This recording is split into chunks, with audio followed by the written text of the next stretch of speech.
Hiriirri har'a magaalota Oromiyaa hedduu keessatti gaggeeffame yeroo itti waraanni kaaba Itoophiyaa naannoo Affaarii fi naannoo Amaaraa keessatti babal'atee jiruttidha. Kaayyoo hiriira har'aa ilaalchisuudhaan dubbii himaa mootummaa naannoo Oromiyaa obbo Haayiluu Addunyaa haasofsiisneerra.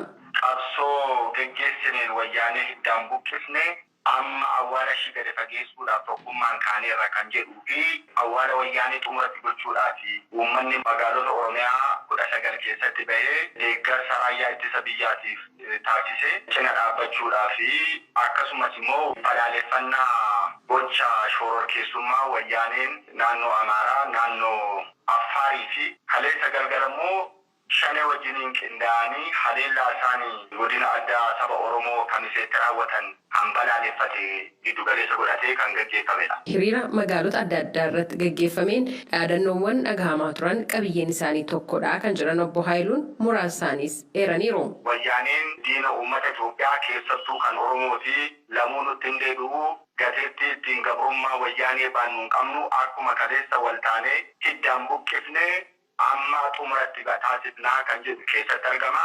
Akkasumas raayyaa ittisa biyyaa kaleessas har'as borus cina hiriirree deeggarree tokkummaa biyya kanaa itti fufsiisna.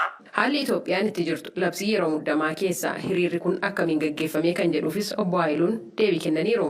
Kaleessas wabiin tokkummaa biyya kanaa uummata isheeti har'as uummata otoo nu hin jirru lamuu wayyaanee fi ergamtoonni wayyaanee biyya kana hin saamanii hin qorqanii birmadummaa ishees dabarsanii hin kennani kan jedhu abbaan nagaa olaanaa immoo uummata ta'uusaa kan qabatamaatti agarsiisee fi rakkoo nageenyaa tokko malee kan xumurame ta'uusaati. Obbo Guutamaa Abaadir Abbaa Garoo jiraataa magaalaa Jimmaati. Hiriira har'aa irratti magaalaa isaaniitti hirmaatanii jiru. Naannoon nu dhageessisaa oollee juuntaanii deebitee nu bittu biyyi keenya Itoophiyaan hin diigamtu.